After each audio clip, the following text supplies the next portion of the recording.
a mechanic helped a woman in the rain. 2 days later, a helicopter landed in front of his house. The storm seemed to come out of nowhere. The sky, once a soft blue, had darkened into an oppressive shade of gray.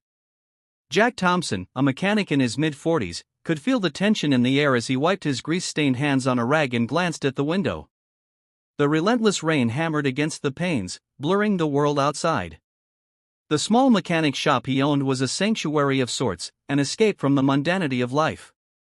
His routine was simple: fix cars, help people, and return home to his modest little house at the end of each day.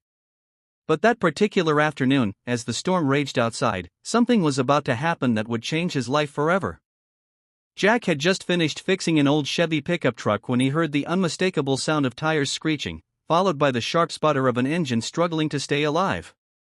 He glanced out the garage door to see a sleek black sedan skidding along the slick, rain-soaked road, desperately trying to stay on course. The car swerved violently before coming to a halt right in front of his shop, sending a small splash of water across the pavement. He couldn't ignore it. Jack's natural instinct was to help, so he grabbed his coat and hurried outside, not caring that the rain was soaking him to the bone. As he approached the car, the driver's side window rolled down, and a woman's voice called out, shaky and frantic. "Help! My car just died on me, and I have to get to an important meeting. Please, can you help me?" Jack bent down to take a closer look at the car. The woman, her hair matted to her face from the rain, had her hands firmly gripping the steering wheel, her eyes wide with worry. She looked like she was in a panic. "Don't worry," Jack said with a reassuring smile, trying to calm her down. "I'll take a look." "What's the problem?" "I don't know," she exclaimed. "I was driving fine, and then the car just stopped. I don't know anything about engines, and I'm already running late for my meeting. Please, you have to help." Jack nodded, his mind already working on possible solutions. He motioned for her to pop the hood, and when she did, he saw immediately what the issue was: the alternator had failed. It wasn't a catastrophic problem, but it was enough to keep the car from starting. He knew that if he worked quickly, he could have it fixed in no time. "I'll get you going again," Jack said, his tone calm and confident.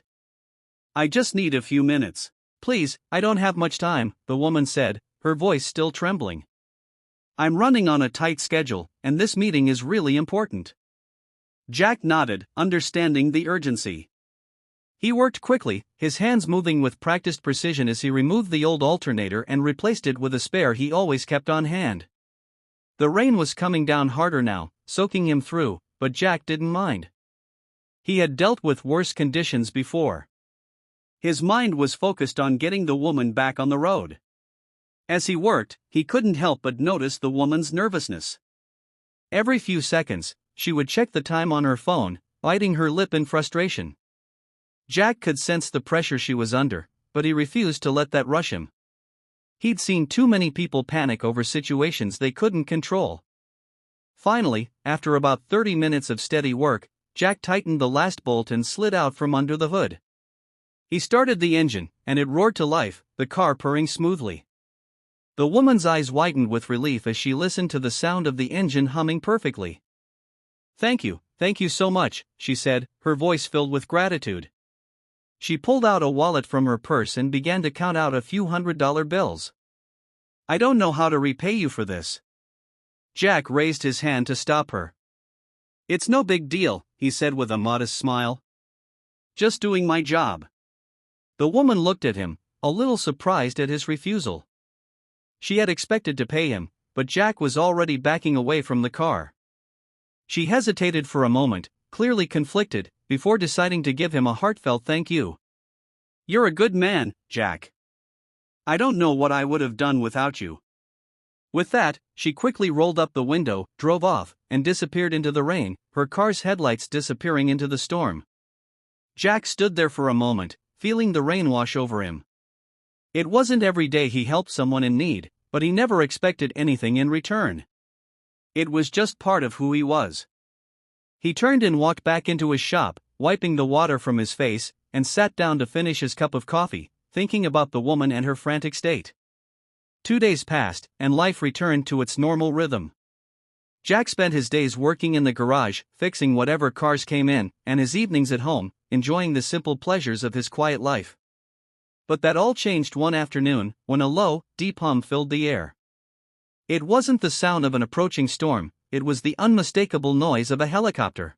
Jack stepped outside, his eyes narrowing as he tried to identify the source of the sound. The helicopter appeared from behind the trees, its blades spinning rapidly as it descended toward his house. He froze, his heart skipping a beat. Why would a helicopter be landing here? The helicopter touched down just in front of his home, its blades kicking up debris as it came to a stop. Jack stood there, stunned, as the door to the helicopter opened.